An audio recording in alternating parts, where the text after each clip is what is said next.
ආචාර්ය MLAM Hezbollah මහතා ගරු හිස්බුල්ලා මන්ත්‍රීතුමා பிஸ்மில்லாஹிர் ரஹ்மான் ரஹீம். கௌரவ சபாநாயகர் அவர்களே, கௌரவ புத்த சாசன மத மற்றும் கலாச்சார விவகார அமைச்சர் அவர்களின் கவனத்துக்கு கொண்டு வர விரும்புகின்றேன். 2020ஆம் ஆண்டு புத்த சாசன மத விவகார மற்றும் கலாச்சார அமைச்சினுடைய செயலாளரின் அறிவுறுத்தலுக்கு அமைய பௌத்த விவகார, இந்து விவகார, கிறிஸ்தவ விவகார மற்றும் முஸ்லிம் விவகார திணைக்களத்துக்குட்பட்ட மதரசாக்கள் மற்றும் அரபு கல்லூரிகளை பதிவு செய்யும் நடைமுறை நிறுத்தப்பட்டதை நான் அறிகின்றேன். ஆனால் புத்த சாசன திணைக்களத்தில் இயங்குகின்ற பிரிவினாக்கள், இந்து சமய கலாச்சார அலுவலர்கள் திணைக்களத்தில் இயங்குகின்ற அறநெறி பாடசாலைகள். KVC Media helps us reach more customers every day. We've seen real engagement and growth. Grow your business. Advertise today. மற்றும் கிறிஸ்தவ மத அலுவலர்கள் திணைக்களத்தில் இயங்குகின்ற மிஷனரி பாடசாலைகள் என்பவற்றை பதிவு செய்வதற்கான முறையான அனுமதிகள் பல ஆண்டுகளாக மீண்டும் வழங்கப்படுவதுடன் அது மிகவும் சுமூகமாகவும் இடம்பெற்று வருகின்றது. இலங்கையில் செயல்பட்டு வரும் அரபு கல்லூரிகள் மற்றும் மதரசாக்களை பதிவு செய்வது தற்போதைய நிலையில் இடைநிறுத்தப்பட்டிருப்பதால் பல்வேறு கல்வி, சமூக மற்றும் நிர்வாக ரீதியான பாதிப்புகள் ஏற்பட்டு வருவதை தங்களது கவனத்துக்கு கொண்டு வர விரும்புகின்றேன். கௌரவ சபாநாயகர் அவர்களே, மதரசாக்கள் மற்றும் அரபு கல்லூரிகளை பதிவு செய்வதற்கு முஸ்லிம் சமய பண்பாட்டு அலுவலர்கள் திணைக்களத்திற்கு அனுமதி வழங்காத காரணத்தினால் நாடு முழுவதிலும் இருந்து பதிவிற்காக விண்ணப்பித்த சுமார் 80 அரபு கல்லூரிகளுக்கும் மதரசாக்களுக்கும் பல ஆண்டுகளாக பதிவு செய்வதற்கான அனுமதிகள் வழங்கப்படவில்லை. மேற்படி பதிவு இடைநிறுத்தத்தின் காரணமாக குறித்த அரபு கல்லூரிகள் மற்றும் மதரசாக்கள் KVC Media, your partner for digital growth. Reach over 81,000 followers and grow your business. Advertise today. இயங்குவதில் அதன் நிர்வாகிகள், ஆசிரியர்கள் மற்றும் மாணவர்கள், கல்வி சமூகம் பல்வேறு சிரமங்களை எதிர்கொள்கின்றார்கள். குறிப்பாக அரபு கல்லூரிகளில் கல்வி பயிலும் மாணவர்களின் கல்வி சான்றிதழ்கள் அரசு ரீதியாக அங்கீகாரம் பெற முடியாத ஒரு நிலை உருவாகியுள்ளது. இதனால் அவர்கள் மேற்படிப்பு, வேலை வாய்ப்பு மற்றும் வெளிநாட்டு கல்வி வாய்ப்புகளை இழக்கும் சூழ்நிலை ஏற்பட்டிருக்கிறது. மேலும் பல வருடங்கள் கல்வி பயின்ற மாணவர்கள் தங்களது கல்வி முயற்சிக்கு உரிய சட்டபூர்வ அங்கீகாரம் இல்லாத, பெற முடியாத நிலையில் தவிப்பதோடு மதரசாக்கள் மற்றும் அரபு கல்லூரிகளில் பணியாற்றும் ஆசிரியர்கள் மற்றும் நிர்வாக ஊழியர்களும் பெரும் சிக்கல்களை எதிர்நோக்கி வருகின்றனர். கௌரவ சபாநாயகர் அவர்களே, மதரசாக்கள் மற்றும் அரபு கல்லூரிகள் இஸ்லாமிய மார்க்க கல்வி, ஒழுக்க பயிற்சி மற்றும் சமூக வழிகாட்டுதலில் முக்கிய பங்கு வகித்து வருகின்றன. பதிவு இடைநிறுத்தம் காரணமாக இந்த மார்க்க கல்வி தொடர்ச்சியில் இடைவெளி ஏற்பட்டு சமூகத்தில் தவறான புரிதல்கள் மற்றும் நம்பிக்கை குறைபாடுகள் உருவாகும் அபாயமும் காணப்படுகிறது. அத்துடன் பதிவு இல்லாத கல்வி நிறுவனங்களாக கருதப்படுவதால் வங்கி கணக்குகள், நிதி உதவிகள், வெளிநாட்டு உள்நாட்டு நன்கொடைகள் மற்றும் நிர்வாக நடவடிக்கைகள் தொடர்பாக சட்ட மற்றும் நடைமுறை ரீதியான குழப்ப நிலையும் ஏற்பட்டிருக்கிறது.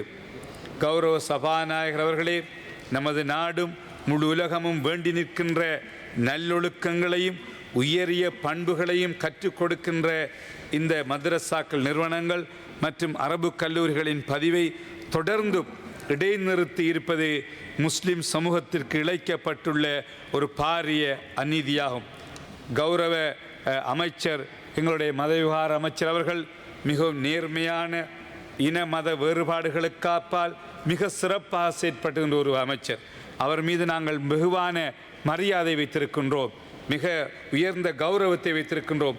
அதேபோன்று உங்களுக்கு நல்ல மார்க்க அறிவுள்ள, மார்க்கப்பற்றுள்ள ஒருவர் இந்த பிரதி அமைச்சராக முஸ்லிம் சமய கலாச்சார அமைச்சுக்கும் ஜனாதிபதி நியமிக்கப்பட்டிருக்கிறார்கள்.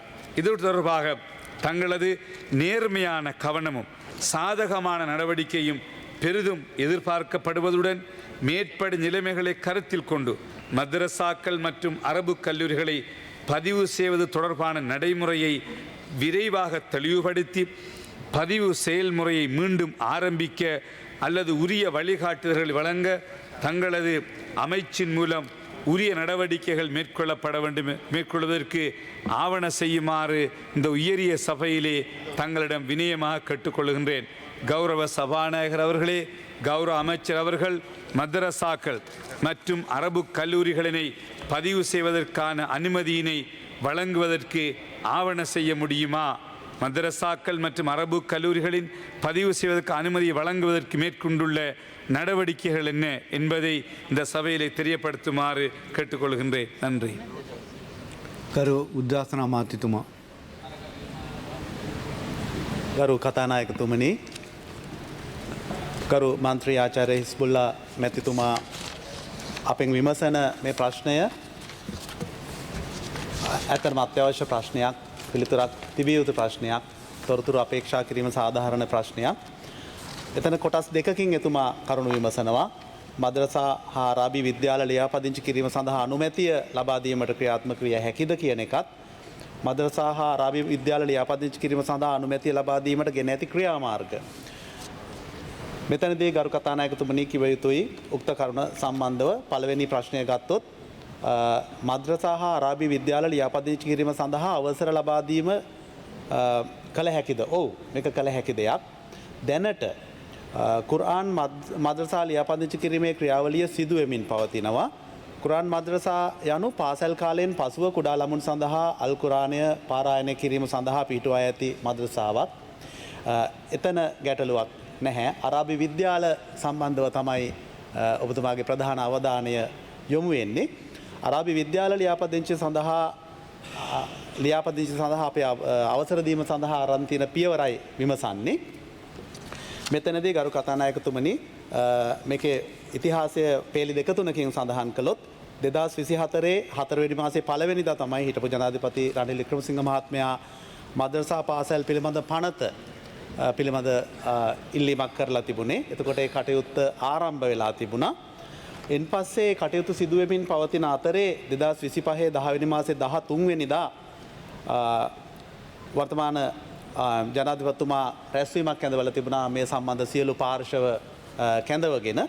මොකද අප කිව යුතුයි, ඔබතුමා සඳහන් කළා පිරිවෙන් සහ අනෙකුත් බෞද්ධ හින්දු ආයතන ගැටලුවකින් තොරව පිරිවෙන් ක්‍රියාත්මක වෙනවා. ඇයි මේකට තියෙන ගැටලුව කියලා. අප සියලු දෙනා දන්නවා මේවා සම්බන්ධ ගැටලුවක් තිබුණේ නැහැ. හොඳින් ඔබතුමා භාවිත කළ වචනයක කිව්වොත් සුමට විදියට කටයුතු කරමින් තිබුණා.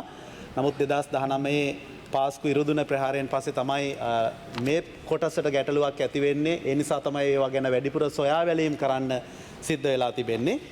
KVC Media, your partner for digital growth. Reach over 81,000 followers and grow your business. Advertise today. එහෙම නැත්නම් දැනට ලියාපදිංචි අරාබි විද්‍යාල සංඛ්‍යාව 321ක්.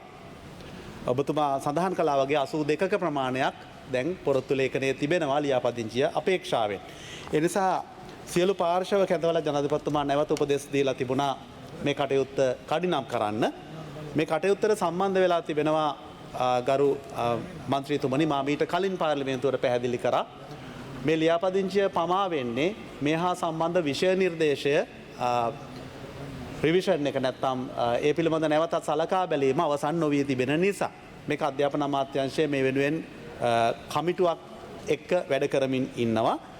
මද්‍රසා පාසල් සම්බන්ධ පනතත් මේ විෂය නිර්දේශයත් එකිනෙකට සම්බන්ධයි. ඒ නිසා ඒ කරුණු එකිනෙක අතිපිහිත නැත්නම් ඕවර්ලැප් නොවෙන්න විසඳගෙන ඒ විසඳ ගැනීමෙන් අනතුරුව කිසිදු බාධාවකින් තොරව අපට පුළුවන් වෙනවා මේ ලියාපදිංචිය පිරිනමන්න. මේකේ පොඩි තොරතුරක් විතරක් තව සඳහන් කරන්නට ඕනේ. මම මේ අරාබි විද්‍යාල මද්‍රසා පාසල් විධිමත් කිරීම සම්බන්ධ පනත් කෙටුම්පත් සකස් කිරීම සඳහා සමාජිකයන් 9 දෙනෙකුගෙන් යුක්ත සමාලෝචන කමිටු 3ක් ක්‍රියාත්මක වෙනවා. එතනදී සකස් කරන ලද TOR ලයිස්තුව 2024 4:30 වෙනි දින ජනාධිපති කාර්යාලය වෙත යොමු කරලා තිබෙනවා. මේ විදිහට රැගෙන තිබෙන පියවර රාශියක් මට මගේ පිළිතුරේ සඳහන් වෙනවා. ඊට අමතරව මම ඇතරම අද මේ මොහොතට පොඩ්ඩකට කලිනුත් මුස්ලිම් පාසල් සංවර්ධන අධ්‍යක්ෂතුමා මේජර් එන්.ටී. නසුමුදීන් මහත්මයා විමසුවා. මොකද්ද අලුත්ම තත්ත්වය කියලා. අර මම කලින් සඳහන් කළා වගේ මද්‍රසා පාසල් පනතත් ඒ වගේම විෂය නිර්දේශයත් අවසන් කර ගැනීමේ අවසන් අධීරයේ තිබෙන්නේ ගරු අධ්‍යාපන ඇමතිතුමිය උපදෙස් දීලා තිබෙනවා. මේ දෙකම එකට සලකලා බලලා අවසන් කරගන්න ඕන ඉක්මනට කියලා. මගේ පෞද්ගලික උනන්දුවේ කිසිදු අඩුවක් නැහැ ඔබතුමා කිව්වා වගේ. පෞද්ගලිකව මම මේකට තවදුරටත් මැදිහත් වෙලා මේ අවසන් අධීරයේ තියෙන කටයුත්ත අවසන් කරගෙන මේ ලියාපදිංචියට තියෙන බාධාව ඉවත් කරගන්න කටයුතු කරනවා කියලා සඳහන් කරන්න කැමතියි. ගරු මන්ත්‍රීතුමා. கௌரவ சபாநாயகர் அவர்களே, குறிப்பாக இந்த common syllabus for the Arabic காலேஜஸ்ங்கிற விஷயம் பல ஆண்டுகளாக நாங்கள் பேசி வருகின்றோம். கிட்டத்தட்ட 6-7 ஆண்டுகளுக்கு முன்பிருந்து ஆரம்பிக்கிற ஒரு விஷயம். இந்த கல்வி அமைச்சும் நியமித்திருக்கின்ற அந்த பேராசிரியர்களை கொண்ட அந்த கல்விக்குழு அறிக்கைகளை சமர்ப்பித்திருக்கின்றது. இருந்தாலும் அந்த 2 முஸ்லீம் கலாச்சார திணைக்களத்துக்கும் இடையில் இருக்கின்ற சில கருத்து வேறுபாடுகளால் மிக நீண்ட காலமாக இது இப்படி இருந்து வருகிறது. ஆக இன்னும் எவ்வளோ இந்த நாங்களும் நிறைய முயற்சிகளை எடுத்தும் எவ்வளோ விரைவாக இதனை கொண்டு வர முடியும் என்று இருந்தாலும் இந்த காலதாமதம் ஏற்படுகின்ற காரணத்தினால் நீங்கள் இந்த ஏற்கனவே சுமார் 320 அரபு கல்லூரிகள் இந்த நாட்டிலே பதிவு செய்யப்பட்டிருக்கிறது. அவர்களோடு இவர்களையும் நீங்கள் பதிவு செய்யுங்கள். இவர்களும் அவர்களுடைய அரபு கல்லூரிகளை பதிவு செய்வதனூடாக எந்த ஒரு பிரச்சனையும் ஏற்பட போவதில்லை. என்றால் இவைகள் இப்பொழுது பல வருடங்களாக நடைபெற்று வருகிற ஒரு அரபு கல்லூரிகள், கிட்டத்தட்ட சில அரபு கல்லூரிகள் 10 வருடங்களுக்கு மேல் இயங்கி வருகின்ற அரபு கல்லூரிகள், மோர் தென் 10 years they are functioning. ஆகவே அதை ரெஜிஸ்டர் பண்ணுறது ஒரு விஷயம் அல்ல. ஆக அதையும் ரெஜிஸ்டர் பண்ணி அந்த 320ஓடு இதையும் சேர்த்து 400 அரபு கல்லூரிகளாக வைத்துக்கொண்டு எப்பொழுது இந்த காமன் சிலபஸ் எப்போ முடியுதோ அப்பொழுது அதை அப்ளை பண்ண முடியும்.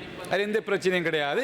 நீங்கள் அந்த ரூல்ஸு, அந்த புதிய பணத்தை அல்லது புதிய சட்டமூலம் அல்லது புதிய அந்த சிலபஸ் வருகின்ற போது இதையும் கொண்டு நாங்கள் செய்ய முடியும். ஆகவே கௌரவ அமைச்சர் அவர்களே, இதை நீங்கள் உங்களுடைய காலத்திற்குள் இதை செய்ய வேண்டும். நாங்கள் அதை எதிர்பார்க்கின்றோம். ஆகவே அதற்கான முயற்சி எடுக்க வேண்டும் கேட்க விரும்புகின்றேன். ගරු අමාත්‍යතුමා. ගරු කතානායකතුමනි, ඔබතුමා සඳහන් කළා වගේ අනිවාර්යයෙන්ම මෙතන තිබෙන මේ ප්‍රමාදවලට හේතු වෙන්නේ අර මතභේද කියන කාරණය තමයි. ඒක ඇත්ත. පාර්ශ්ව ගණනාවක් නිසා තමයි සමහර රැස්වීම් වාර කල් යන්නේ ඒ මතභේද නිසා. ඔබතුමා සඳහන් කළා වගේ KVC Media, your partner for digital growth. Reach over 81,000 followers and grow your business. Advertise today.